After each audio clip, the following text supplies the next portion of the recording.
Welcome back to the Speaking and Communicating podcast. I am your host, Roberta. If you are looking to improve your communication skills, both professionally and personally, this is the podcast you should be tuning into. And by the end of this episode, please remember to subscribe and give a rating and a review on our iTunes and Spotify websites. Today, my guest is so perfect and fit for our show because she is the founder and managing director of Virtual Space Heroes, a company that specializes in digital transformation for virtual and hybrid teams, and they coach teams on how to communicate and also train the trainer. Before I go any further, please help me welcome her to the show. Hi, Barbara. Hi there, Roberta. Nice being here. Thanks a lot for the invite.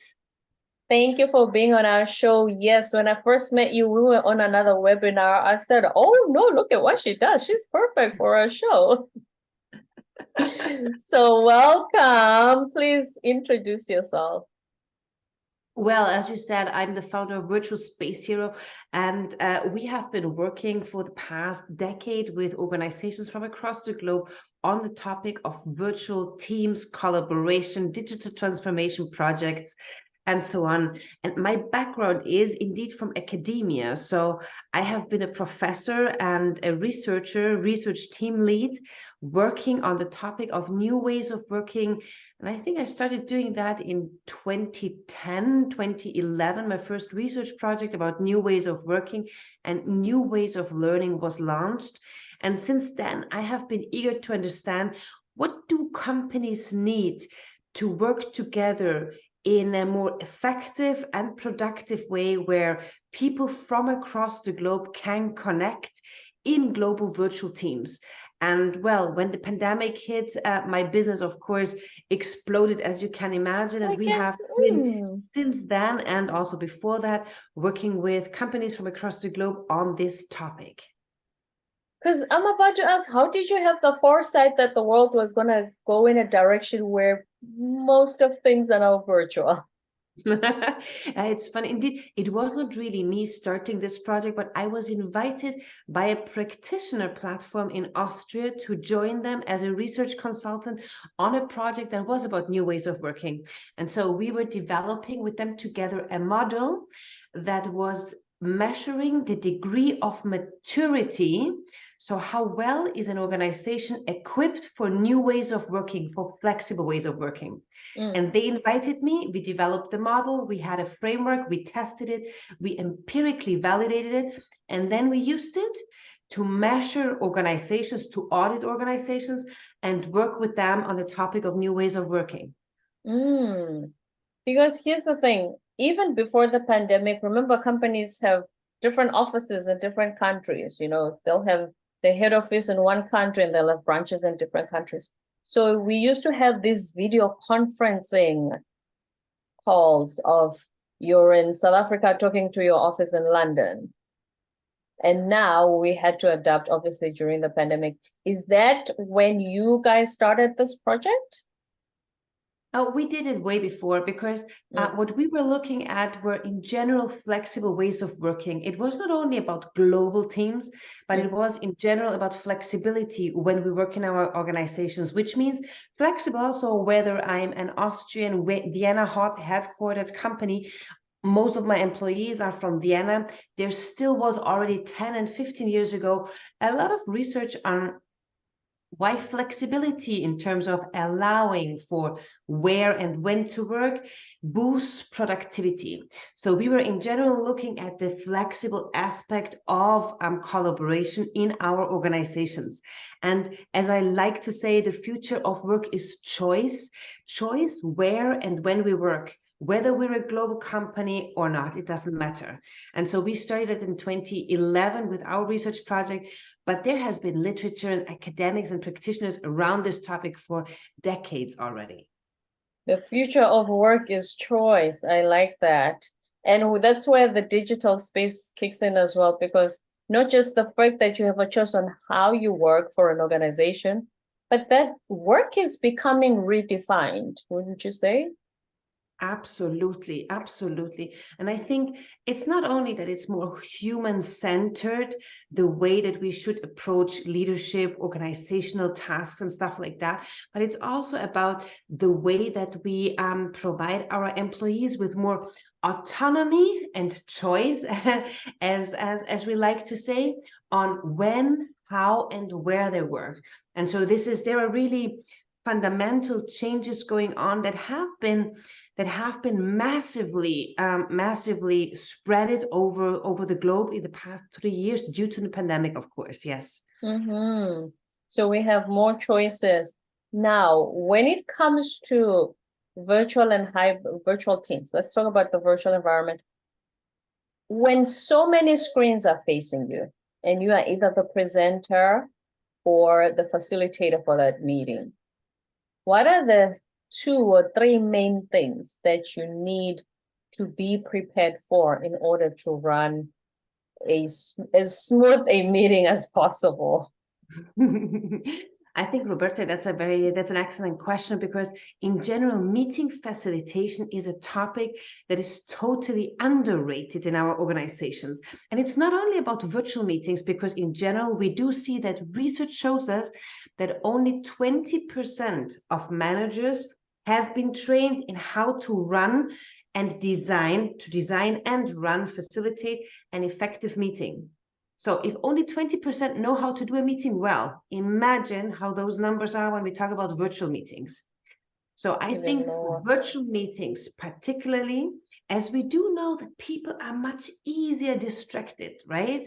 We do have many other things that are going on, a lot of pressures. In some organizations, even in the past 3 years, there was an increase in meeting number, even though there was a decrease in meeting length again, but still there was an increase in meeting numbers. And in many organizations, managers and some of the employees are sitting around 3/4 of their time in meetings, which means effectively they don't have time to work anymore, right? This doesn't sound productive at all. No. Exactly. So first of all, when we talk about communication in virtual teams, we need to be aware that there are 2 different ways of communicating. The way that we know to communicate for the past decades, of course, it's the so-called asynchronous communication, which is an email. Asynchronous communication means that communication is happening not in the same moment. So I send you an email, Roberta, and you answer me within 24 5 hours, hours within later. 48 hours. Exactly, async communication. On the other hand, there is the way that we prefer to communicate with each other. That's the synchronous communication, because we have been used to being in the same office, the same building, knocking on someone's door, interrupting someone's whatever thoughts they were having, whatever they were working on, to get an immediate answer to my questions. That's synchronous communication, and we are used to that. That's very often our preferred way of communicating. But we do know that in virtual teams, asynchronous communication should be the default. Even in our not virtual teams, we need to be aware that interrupting all the time somebody else might not be the most productive or effective way to work together, right? But we anyways do it, because that's the way we were used to work together. So first of all, in virtual teams, we need to be aware that asynchronous communication, communicating via emails or channel systems like Slack or Microsoft Teams, is a more productive way that should be the default. But then, of course, when we talk about meetings, and when there is a collaborative aspect on it, that we need to work on something together, we need to discuss something together, but there is not a one-way communication, that is when really we do need a meeting. If this is the case, we as managers or as meeting leaders, we need to design for that. We need to make very clear in the invite what decisions need to be taken, what the topic is, what decisions need to be taken, how long will it take, who are the decision makers, and so on and so forth. Very often what we do see is that we get a meeting invite, and sometimes it only says like team meeting or something. And very often those are update meetings about about information that is being shared by the team leader that could have perfectly been done asynchronously. So the first aspect, as you were asking, is meeting design, the purpose of the meeting, making it clear. Okay, meeting design. When we move on and think about now about the meeting itself, we need to design for collaboration. If it's just information sharing, I can do that by an email, I can do it as a Slack message, I can do that as a video, even as a recording, right? And people can listen, watch, or read it whenever they feel that, whenever it suits them best. But a meeting should be where we discuss, where we argue, where we find solutions together. That is also when people don't multitask, because they are invited to do something, to collaborate, to decide, to bring in themselves, their thoughts, their views, their opinions, and so on. So design and facilitate for collaboration as a second point. Right. And as you were asking for the three important points for me, I think also you as a meeting facilitator should be aware about digital body language. Many of us, we are leading meetings and we are presenting ourselves in front of the camera, yet in a slightly awkward way, in a not well thought through way. Many of us, we don't know that it's important to look into the camera so that people feel that we are speaking to them. We don't mind about the setup, what is behind us. Sometimes people don't even mind what kind of angle is the camera showing. So whether it's like this or it is like this, which is also weird, right?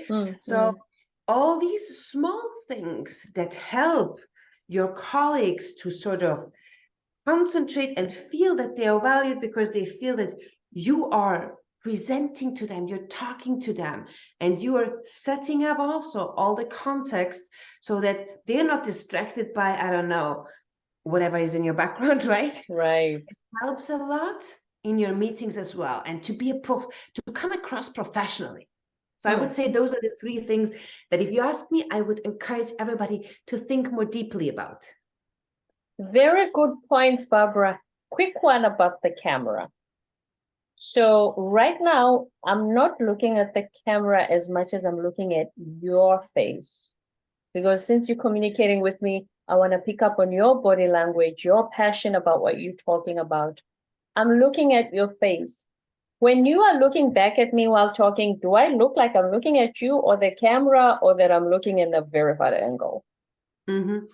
That's a good question. So what I usually suggest speakers or meeting facilitators to do is, if I'm opening a workshop, if I'm opening a meeting, if I'm giving a keynote speech, the first minutes, the first 2-3 minutes, I really stare into the camera like I'm doing it now. I'm just looking into the camera so that you have the feeling I'm speaking to you. But of course, at some point, and that's always like the argument that I'm getting, but how do I see what people are thinking, feeling? What's the body language? What are they telling me? I always tell speakers, facilitators, that of course, at some point, you need to detach a little bit. You need to look at the faces of your participants, or particularly if you, for example, you're Roberta, you were speaking. When you're speaking, I'm looking at you because I want to see you. Yes. But at the beginning, I look at the camera and I try to give you the feeling that I'm just speaking to you. And then I start switching. But not forgetting about the camera and what effect it can have is super important. I do know that a lot of people, for example, work with 2 monitors.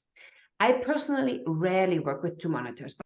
But what do you often see in company contacts, in meetings? Right? Yes. So you see people talking. Well, somebody's doing their presentation here. There's another screen where they're busy with the other monitor on the side, and there's just a lot going on. Exactly. So be aware that connecting in the virtual setting is possible, but you need to be aware that for you, it's also, you need to train yourself to look into the camera. I have a lot of coaching clients who, for example, sometimes at the beginning when they train themselves, well, you can always look at the blue light or whatever your kind of light your camera has, right? Mm. But sometimes people feel more comfortable if they place a picture behind the camera, or if they place a post-it with a smiley over it and behind the camera, so that they're looking at something. They think it's nice. Okay. Sometimes that helps for you to remember to look over there. And of course, as I'm saying, you're not always looking there, but be aware that the first 3, maybe 4 minutes of a presentation, of a meeting opening, of a keynote, it's important to look there to connect. Mm-hmm. And then how do you get the 20 screens looking at you? How do you get them engaged so that you're not just giving this lecture for 20 minutes, half an hour? Yeah. I think for me, when I train keynote speakers or meeting facilitators or presenters or educators, trainers, whoever, my personal message is always that everything starts with you, with your digital body language, with your virtual presence, right? Think about trainers, educators, and keynote speakers. It's about the content, it's about how they present it, but it's also about how they act on the stage. How do they convey the passion? And even though for me at the beginning it was also weird looking into the camera and trying to convey the passion that I have for the topic, it helps a lot if you train that by self-recording yourself at the beginning. Helps a lot, because then you see how you come across. And this is where everything starts. You see me, I'm looking at you, I'm trying to keep a positive attitude. I'm using also my hands. Very often we do see in the virtual space only like the upper part of the body, no hands ever. But we do know that hands and the way that you use them to underline your messages, even in the virtual setting, it is quite important.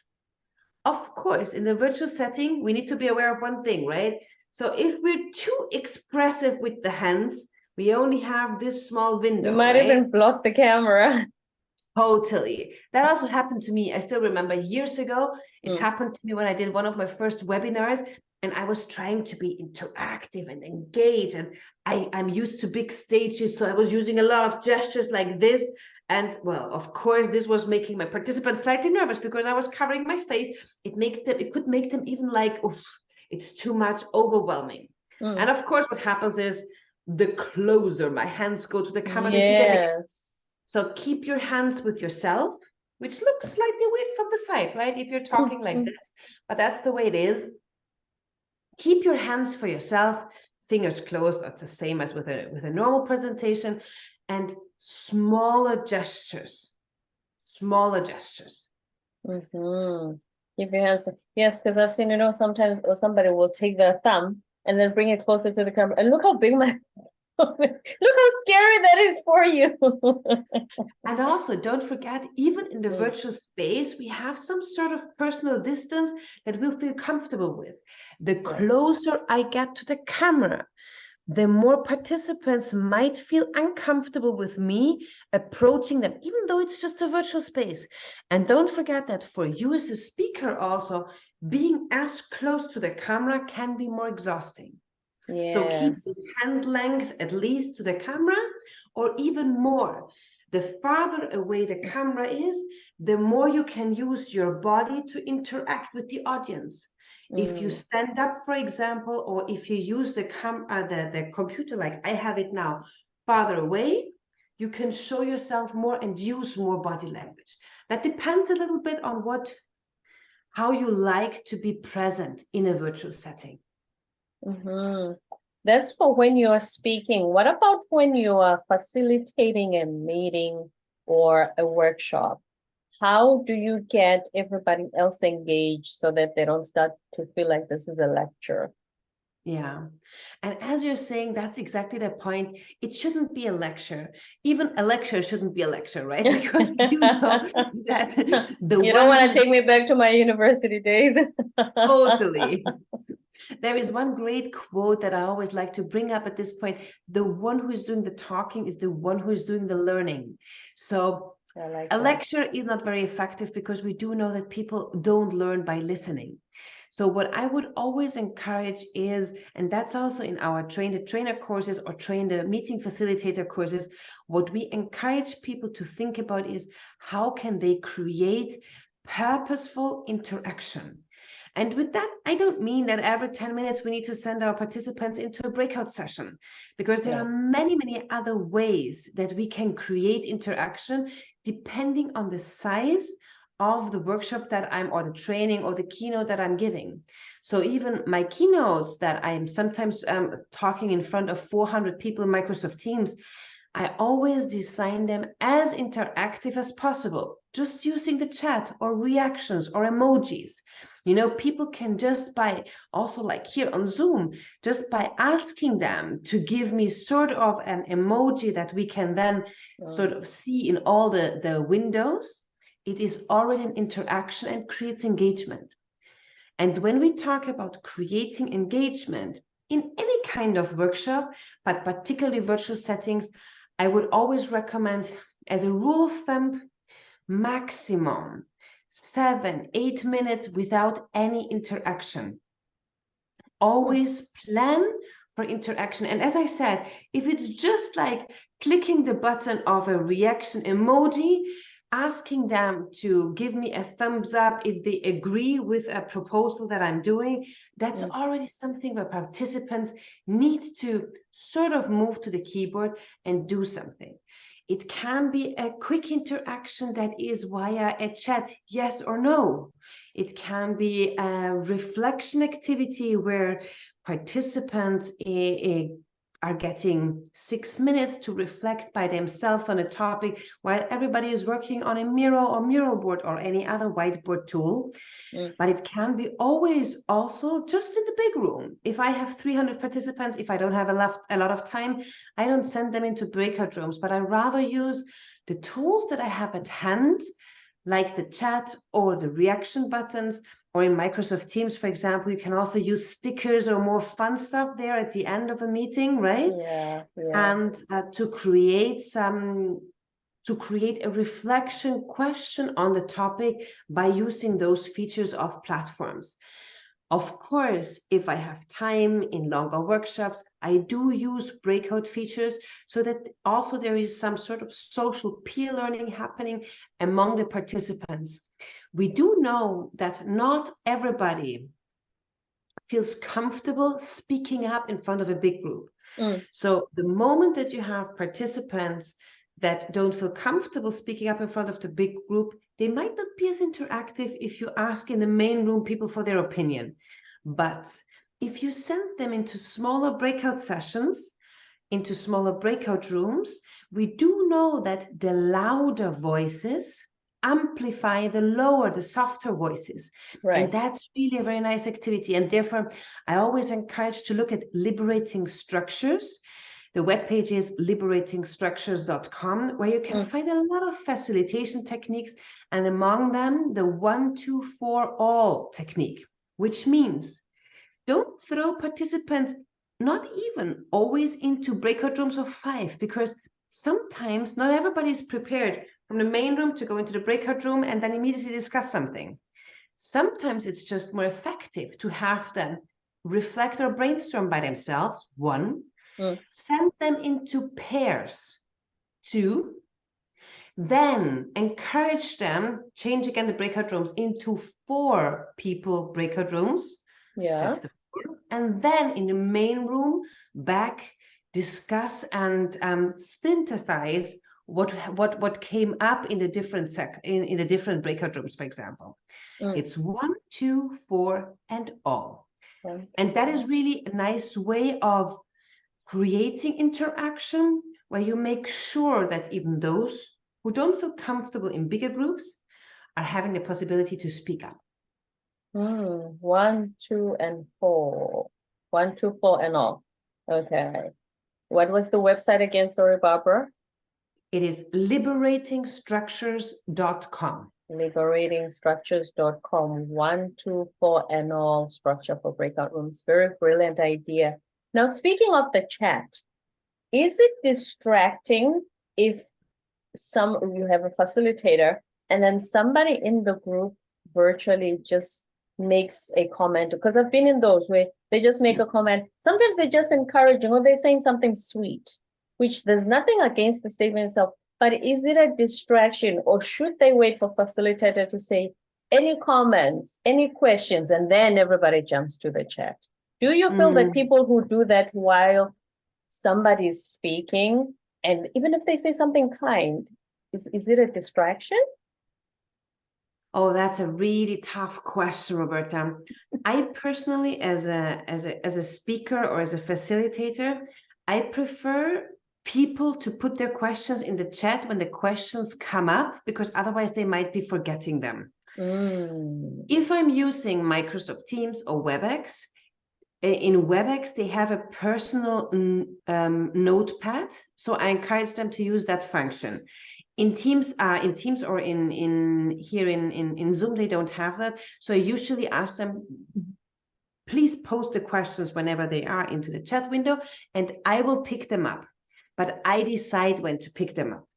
I think a good presenter and a good facilitator, or a great presenter, a great facilitator, needs to be able to look at the presentation, to have an eye on the chat window, and then decide when picking up the question that floats or comes in.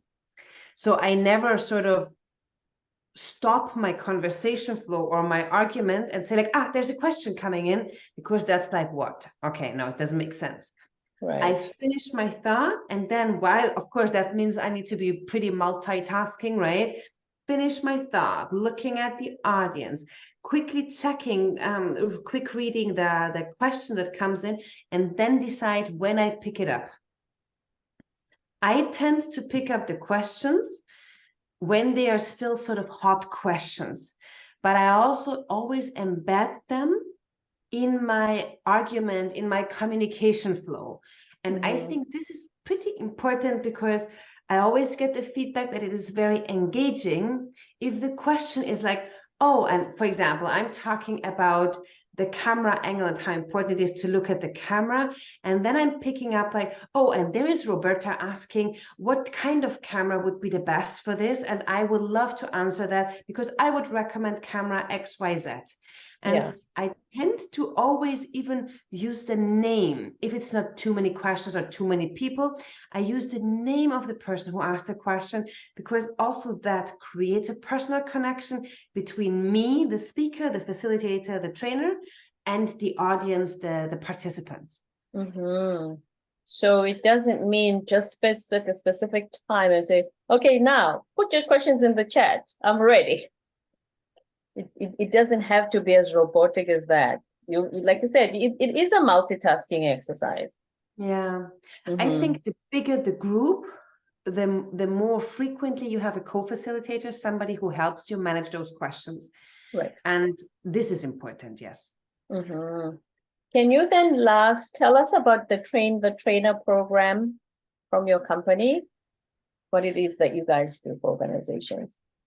Absolutely. So what we do have is we have a virtual and a hybrid and a in-presence face-to-face trainer program that we have been running for several years already. We offer it B2C, but also in-house for companies. And sometimes companies, even it's not a trainer program, but it's rather a meeting facilitator program. So where companies train their managers on how to design, facilitate, and follow up properly on meetings. And all of that in an in-presence, virtual, or hybrid context. And what we do is we prepare, usually in a certificate program, between 4 to 6 modules. We prepare the managers, the trainers, so that they are able to transform what they were doing in an in-presence setting to a virtual or hybrid setup. And depending on the technological tools, the platform that the company is using, we're using more or less tools throughout the program. For the trainers, what we do is we have an approach to show them how to change their learning design and how to properly design for learning transfer in a virtual setting. for the meeting facilitators, so managers, for example, who are not really training or providing knowledge, but they're facilitating meetings. Right. What we do with them is we show them different ways on how they can improve meeting design facilitation and decision making in their meetings. Mm-hmm.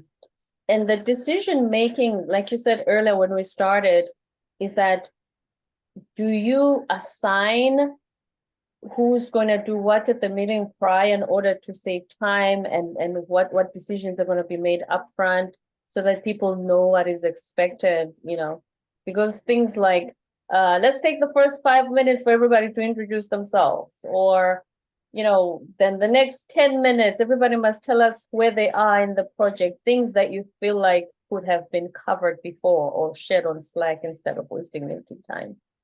Yeah, exactly. That's what we are encouraging managers to do. All those kind of status updates, like where you are in the project, that's something that you can easily communicate beforehand, whether it is through a project management system that you're using, a Trello board or Asana or whatever, or whether it is through short videos that you send around that people can watch or not watch, whatever. I would try to not do that.